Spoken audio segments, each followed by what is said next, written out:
Salam alaikum veut dire que la paix soit sur toi. Non, je suis désolée, c'est faux. Encore une fois. Alors, salam alaikum, c'est tahiyat al-muslim. C'est la salutation du musulman. En islam, quand t'es pas musulman, eh ben, on te dit pas salam. Parce que c'est un mécréant, c'est haram de dire à un non-musulman salam alaikum. Parce que, en islam, dire salam à quelqu'un, ça veut dire tu es sous ma protection. On va pas rentrer en guerre. Après, c'est devenu tahiyat al-muslim. Elle a cet autre sens qui est général, mais en islam, il n'y a pas la paix sur toi quand tu n'es pas musulman.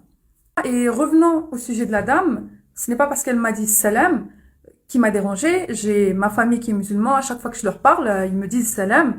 Et tu vois, je suis pas dure avec ça, au contraire.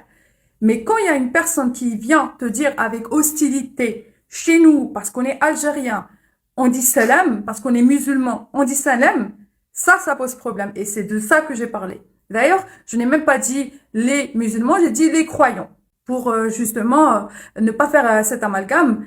Et si je parle de cette expérience, ça ne veut pas dire où je suis obligée à chaque fois de dire que tous les musulmans sont hostiles, sont méprisants, sont prosélytes, etc. Non, mais je parle de ce cas de figure qui malheureusement n'est pas une minorité, ça devient de plus en plus fréquent. Et j'ai mis d'ailleurs le titre moi, en tant qu'Algérienne et athée, ce qui m'arrive, que ce soit avec des proches, que ce soit dans la rue, que ce soit pendant le mois de Ramadan, parce que j'ai une tête algérienne.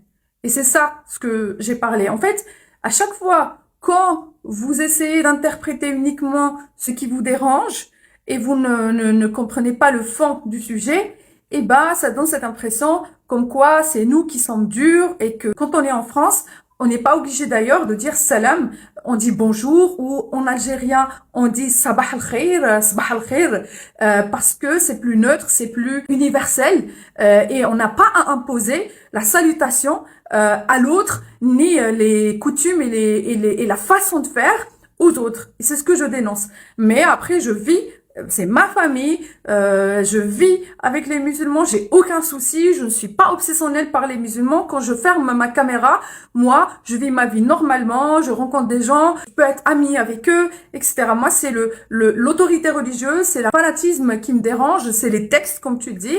Et s'il vous plaît, faites cet effort de comprendre le fond. Merci.